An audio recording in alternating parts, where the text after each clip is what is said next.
ধাবিত হবে, তারা তাদের নির্বাচিত প্রতিনিধিদের মাধ্যমে সংসদ সরকার পরিচালনার মাধ্যমে একটি জবাবদিহি অবস্থানে দেশকে নিয়ে আসবে। গণতন্ত্র হচ্ছে এটা একটা কারেকশন প্রসেস। এই যে যত সমস্যার কথা বলছে, এটা গণতান্ত্রিক ভাবে যদি আপনি করেন, এটা কারেকশন প্রসেস, এটা ফিল্টারেশন প্রসেস। এটা কেউ একা বসে উপর থেকে নির্দেশ দিয়ে কোনো পরিবর্তন কোনো দেশে আসে না।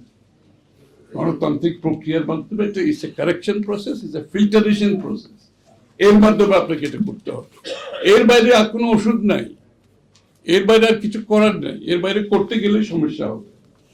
সুতরাং গণতান্ত্রিক প্রক্রিয়া, গণতান্ত্রিক উত্তরণের জন্য রোডম্যাপের মাধ্যমে দেশের মানুষের মালিকানা ফিরিয়ে দিয়ে তাদের নির্বাচিত সরকার, তাদের সংসদ, যারা তাদের কাছে দায়বদ্ধ থাকবে, এই অবস্থা যত তাড়াতাড়ি আমরা দেশে আনতে পারবো, দেশ অত তাড়াতাড়ি একটি স্থিতিশীলতার দিকে, একটি মুক্ত রাজনৈতিক পরিবেশের দিকে যাবে, যেখানে সবাই মুক্তভাবে কথাবার্তা বলতে পারবে।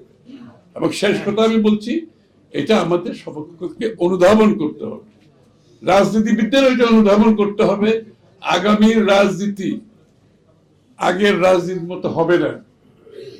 আগামীর রাজনীতি একটা সত্যিকার অর্থে পরিবর্তনশীল, মানুষের আকাঙ্ক্ষা পূরণের রাজনীতি করতে হবে। এবং যে সমস্ত রাজনীতিবিদ, রাজনৈতিক দল সেটা বুঝবে না, তাদের কোনো রাজনৈতিক ফিউচার নেই।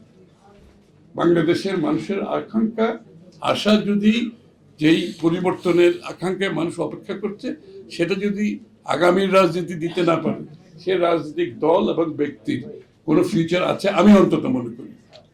ধন্যবাদ।